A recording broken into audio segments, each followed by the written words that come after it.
মাশাআল্লাহ, দেখুন আমার ভাজিগুলো খুব সুন্দর হয়েছে, নিচে থেকে তেলটা উঠে গেছে।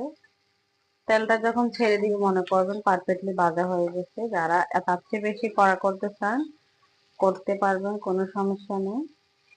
আমি এই পর্যায়ে আমার ভাজিটা হয়ে গেছে, আমি নামিয়ে নিব। তো কার কার মুরগির চামড়া দিয়ে আলু ভাজি পছন্দ করা করে অবশ্যই কমেন্ট করে জানাবো। ইউটিউব থেকে দেখলে আমার চ্যানেলটি সাবস্ক্রাইব করে দিবেন। সবাইকে কষ্ট করে ভিডিওটা দেখার জন্য অসংখ্য অসংখ্য ধন্যবাদ। আসসালামু আলাইকুম, আশা করি সবাই ভালো আছেন, আমিও ভালো আছি। আমি এখানে মুরগির চামড়া এবং আলু দিয়ে একসাথে ভাজি করব। আর এই ভাজিটা প্রায় টাইম আপনারা দেখেন আমি করি। এই ভাজিটা হয়েছে আমার ঘরের খুব জনপ্রিয় একটা খাবার, মানে সবাই পছন্দ করে অনেক। তো আমি এখানে একে একে সব মশলা দিয়ে দিব।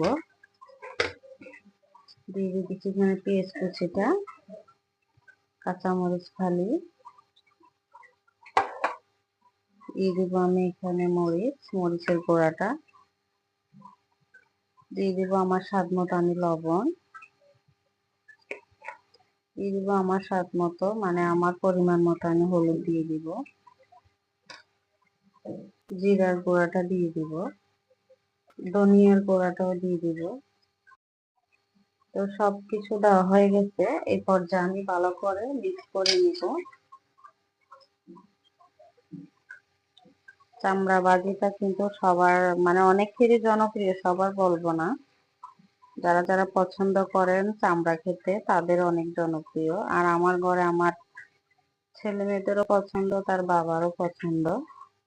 তার সাথে আমি কিছুটা তেল দিয়ে দিব। এই পর্যায়ে আমি চামড়া গুলাকে সুন্দর করে ভাজি করে নিব, লাল লাল করে। এখন আমি ঢাকনা দিয়ে ঢেকে দিব।